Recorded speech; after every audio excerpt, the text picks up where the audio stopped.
বিহারে SIR issue, নতুন voter হিসেবে আবেদন 17,665, আপত্তিও গৃহীত হয়েছে। 454টি আবেদন খারিজ করেছে কমিশন। 13 দিন পরেও কোনো রাজনৈতিক দলের তরফ থেকে কোনো দাবি বা আপত্তি জমা দেওয়া হয়নি, জানালো নির্বাচন কমিশন।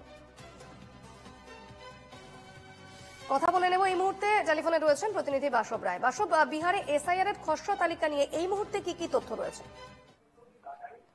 বিহারের এসআইআর এর খসড়া তালিকা নিয়ে তো অনেক তথ্য। সেটা হচ্ছে বিহারের খসড়া তালিকা প্রকাশিত হয়েছে 1 আগস্ট। সেখানে 65 লক্ষ মানুষের নাম বাদ গেছে, কিন্তু নির্বাচন কমিশন অনেক সুপ্রিম কোর্ট বলার পরেও সেই 65 লক্ষ মানুষের নাম প্রকাশ করেনি। এবং তারা কি জন্য বাদ গেছে, মৃত্যুর জন্য নাকি স্থানান্তরের জন্য নাকি দু জায়গায় ভোটের জন্য ভোটার লিস্টে নাম আছে বলে, এগুলো কিছুই নির্বাচন কমিশন বলেনি।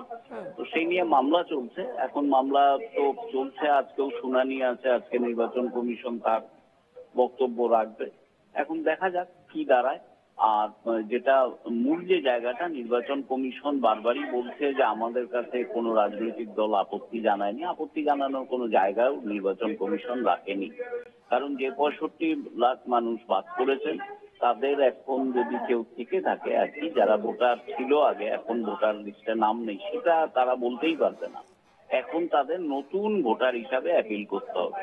আর নতুন ভোটার হিসাবে অ্যাপিল করা মানেই এটা মেনে নেওয়া যে আগে আমার নাম কোনো ভোটার লিস্টে ছিল না।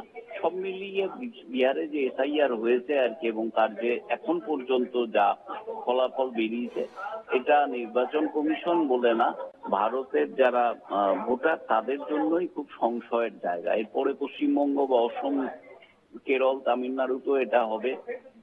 তখন হয়তো অনেকের নাম বাদ পড়ে যাবে যারা জীবনে কখনো ভোট দিতে পারবে না। এই জায়গায় বিষয়টা যাচ্ছে। তো দেখা যাক সুপ্রিম কোর্ট আর কি বলে, আমরা শুনবো। রিপোর্ট না।